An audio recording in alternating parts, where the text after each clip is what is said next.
Gaganon ka rin? Okay. May inabot siya sa akin. Sabi niya, Pap, gamitin mo to. Alam niyo yung inabot niya sa akin? Yung rosary. Sabi niya, gamitin mo to. Huwag kang matakot. Yung sabi niya, yung devotion ko kay Mama Mary, lalong lumalim. Magandang araw sa lahat. Ako nga pala si Kuya Pap Pamadiko. Kami ng aking wife ay couple coordinator dito sa St. Paul ng Social Action. Natawag natin dito is Social and Human Development Ministry. Kami po ay nakakatatlong taon na ata sa SODEM o 2 taon sa SODEM. Pero parishioner na po kami ng parokya na to for more than 10 years. At yung aming pong devotion, actually yung aking devotion kay Mama Mary, nagsimula na yun nung maliliit pa kami kasi si Mama is a devotee ni Our Lady of Fatima at naging kasanayan din sa aming pamilya ang magdasal ng rosary at ayun, siyempre buong pamilya ay nagro-rosary. Until now, yung naipasa ko rin yan sa pamilya ko na nagro-rosary rin kami and even yung mga kapatid ko, daily kami nagdadasal ng rosary online every night.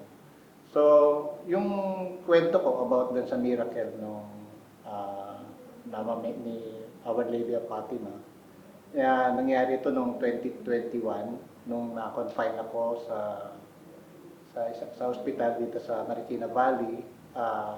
Na-COVID ako, severe COVID. At before ako na-confine, medyo marami nang nangyayari sa bahay, bumagsak na yung aking oxygen level, may oxygen tank na rin ako sa bahay.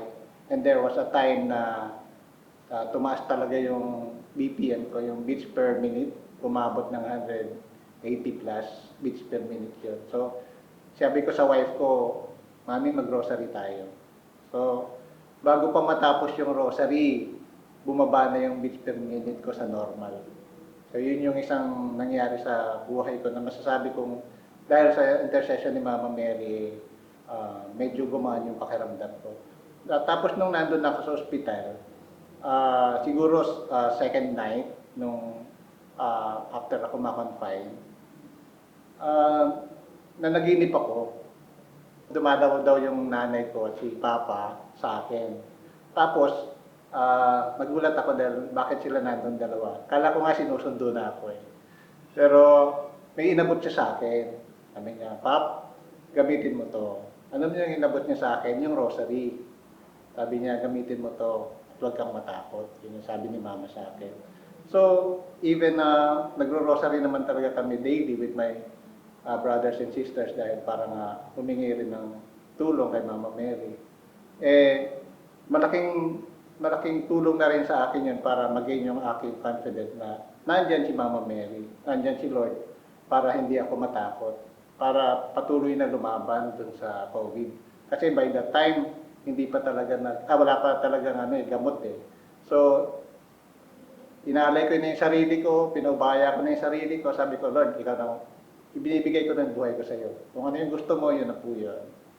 So, kaya, after that, nung magising ako, hinanap ko yung rosary.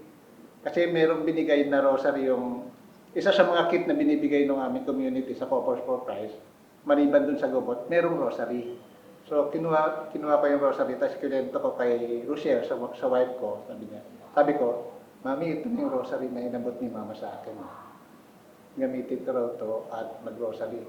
So, starting that day, yun na rin ang ginagamit kong rosary at patuloy na humihingi ng intercession ni Mama Mary para patuloy na gumaling and true enough, after 9 days, nakalabas na rin ako ng hospital.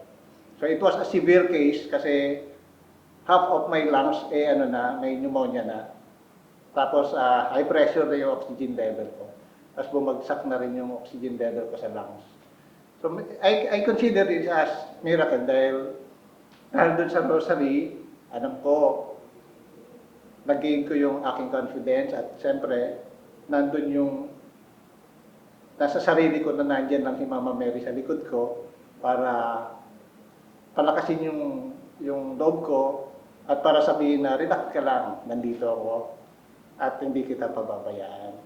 So, ang realizations ko doon after makalabas ako, yung devotion ko kay Mama Mary mas lalong lumalim. At yun nga, sa aming pamilya hanggang ngayon, every night, tuloy-tuloy yung rosary namin online as family, yung mga kapatid ko. At alam kasi namin, alam ko sa sarili ko na malaki ang maitutulong. Unang-una is yung pagiging kalma lang sa lahat ng pagkakataon. Basta ipaubaya natin na sa kay Mama Mary na tutulungan tayo niya kung kailangan natin siya. And siyempre, ang isa pang malaking naparealize din sa akin noon is yung pagdadasal ng rosaryo ay hindi obligasyon, hindi